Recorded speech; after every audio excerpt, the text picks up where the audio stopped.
People, what up? What's good, man? We are back at it with another card leak Datamine video. Y'all know what we gonna do? We gonna talk about these new cards, but I actually made a few decks for you guys. Made a few decks for you guys this time. So we just gonna be talking about these 5 cards, man. Y'all stick around, grab a snack, and yeah, like, comment, subscribe. Let's get straight into the video, man. So looking at these 5 cards, I like all 5 of them, right? They all, I'm not gonna lie, this is the first time. And by the way, these are coming out, we can expect these to come out in February according to the Datamine, right? But this is the first time I've seen a set of 5 cards for the month, and they all look strong, like, and it's crazy. So let's go ahead and read. I'm actually gonna do lowest to highest power, right? So we're gonna start with Super Giant.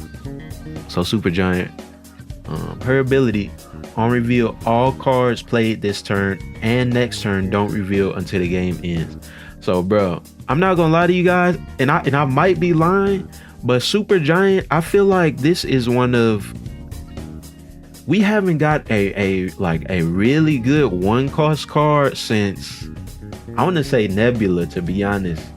I think I'm spitting facts, right? Because let's see, X23, she was all right. Howard was trash. I feel like we had a couple more in there, but yeah, Super Giant. So obviously, so let me show you guys this deck I made with Super Giant, right? So we're gonna talk about it, but I just want to mention first, obviously, just looking at her ability, right? You're the first thing that might come into your head, oh, we just gonna run her with that, that MODOK discard cheese deck, right? And you can obviously do that. Another way you can use Super Giant is if you're running a Patriot deck, you can hide your Patriot behind Super Giant. If you play her on turn 2, you play Patriot on turn 3, you're able to hide your Patriot behind that. That way you're not able to get Enchantress or Rogue before the end of the game, right? You could also do something like a Cerebro 2 deck, right? So you play Super Giant on turn 2, you play Cerebro on turn 3, right? And your Cerebro is not able to get stolen. So those are just, and that's why I think she's such a great card, is because I feel like she just has so much good utility that we really haven't seen, for any card in a very long time, right? You can run her on a number of different style of decks, right?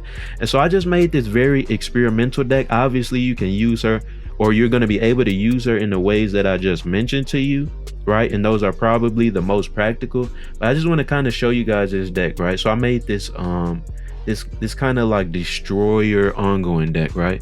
And so it's kind of weird. Let me just explain it real quick. So the main, you're really not supposed to proc destroyer with this deck most of the time, right? The only card that you really want to destroy on this deck is Nova.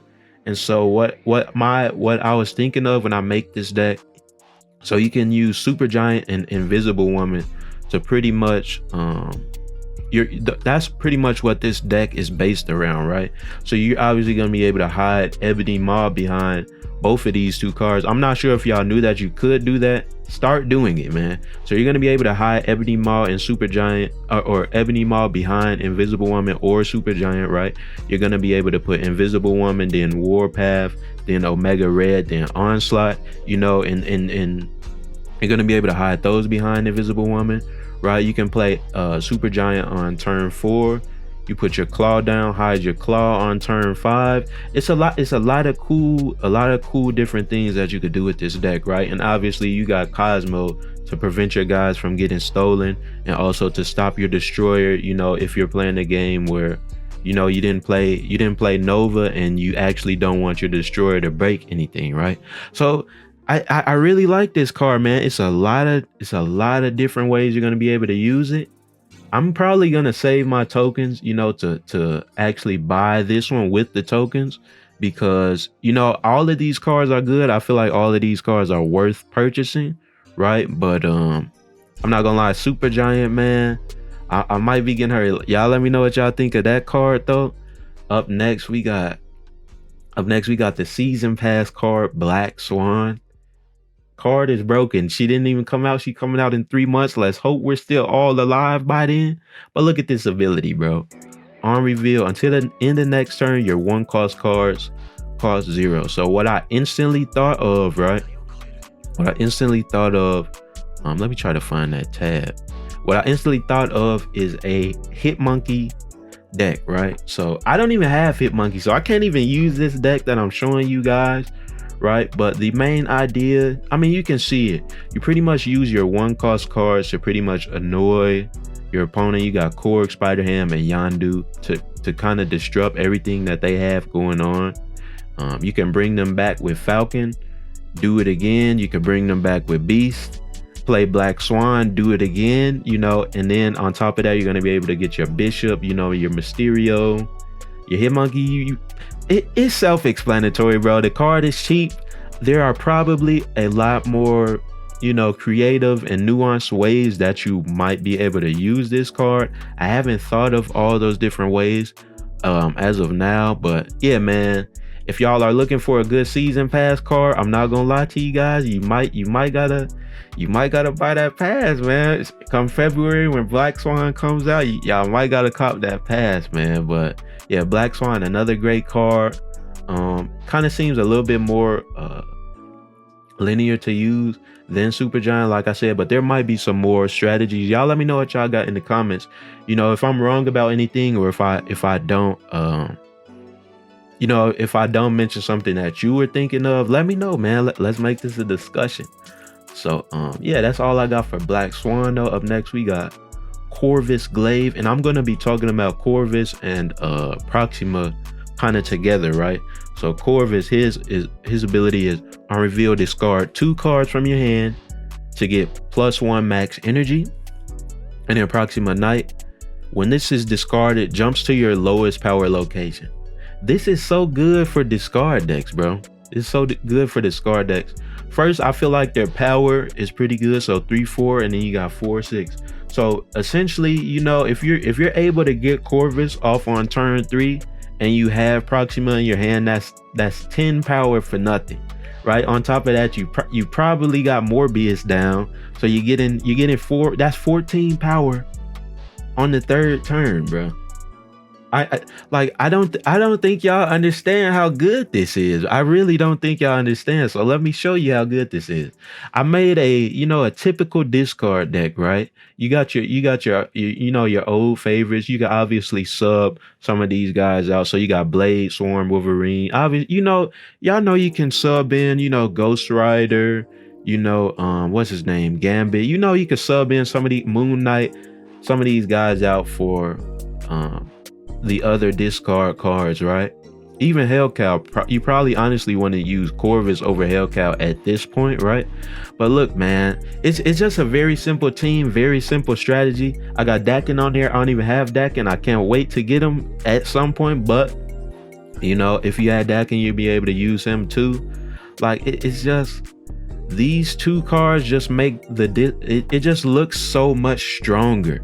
It just looks so much stronger to me, right? Obviously, let's say you're down to your last card, which is most likely going to be Apocalypse on a discard deck, right? So on the last turn, you're going to be able to use Corvus plus Lady Sif. You get that 9 power, right? And then your Apocalypse becomes discarded 3 more times. So you get, what is that?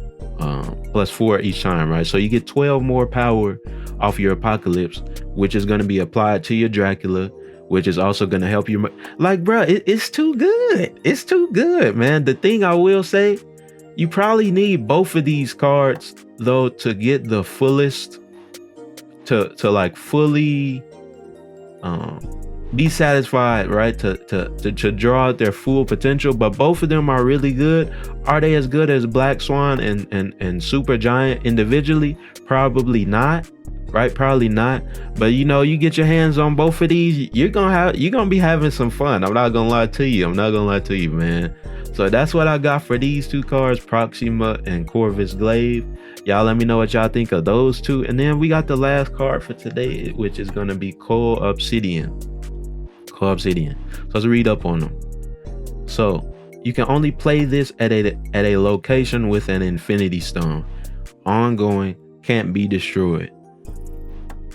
So what's interesting about this card is they always make the 4 10s with a drawback, right?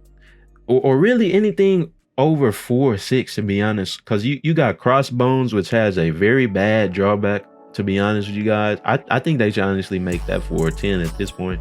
So you got Crossbones, which has a very bad drawback. You have Typhoid Mary, which can be offset by Zero, Sauron. You used to be able to use it very well with Luke Cage, but y'all know what they did to my man Luke Cage. You can still kind of work with it, but it's not going to work the same. You got Sentry, right, which, you know, you literally put in -10 on the other side, but you could offset that with Viper and Annihilus if you have him. So right, so those 4 cards I'm talking about all have drawbacks. This isn't really a drawback, right? This isn't really a drawback. On top of them all being 410, that also means that they can be destroyed by Shang-Chi. This card can't be destroyed by Shang-Chi. And if you can only play it at a location with an Infinity Stone, that's great, because as we know, all the Infinity Stones have very good abilities, right? So I'm instantly thinking, you know, you play this next to the Soul Stone, you're probably gonna win that spot. You feel me? You're probably gonna win that spot. On top of that, if you guys weren't aware, in the previous patch, at this point, they said they're planning to add a location that gives each player one of the Infinity Stones on each side, right? So I don't really think this is a drawback. Yes, you do have to most likely run this run this card with Thanos. But let's say, you know, you have Zero. You might also be able to run it with Zero, right? And I also forgot to mention Atuma, bro. You have to play Atuma next to Armor, or you have to play Atuma next to or alongside with Zero, a card like Zero, right? So yeah, man, it is very, this card seems very good as well. And then I got a deck for you guys, you know, just a Thanos ongoing deck, right? So, you know, the idea is a Thanos ongoing, kind of a Khazar. It's kind of a little hybrid deck, right? So you got your Khazar because you're gonna have all 6 Infinity Stones, and then you have Ant-Man plus Shanna, right? If you don't want to activate your Shanna, you could just run some, or you could just use the ongoing side of this deck. You know, you put your Ant-Man with your Armor, your Zabu, to make all your 4-cost cards cheaper. Then you got Blue Marvel, who is already a very good card. Then you got like, bro, you just throw Cole on the Thanos deck, right? Most likely probably going to be running at that some form of an ongoing Thanos deck, and you're set, bro. Like, and that's just so good, man. Like all 4 of these cards, all 5 of these cards, you know, we just see how much utility that they're going to have even before they're out, and it's just something to be excited for, right? So yeah, man, these are just a quick 4 decks that y'all can use. If y'all got any more thoughts or anything that you want me to use when they do come out, y'all let me know. But yeah, man, here are the 5 cards. These 5 are gonna be coming out in February. And yeah, man, I hope y'all enjoy. Just try to do a little bit something new, kind of a leak video mixed with a, you know, somewhat of a tutorial on how you might be able to use them. But yeah, man, y'all let me know what y'all think. Hope y'all enjoy. Y'all like, comment, and subscribe. We're on the road to 1,000 subs. I appreciate you guys for watching, and I'll see y'all next time.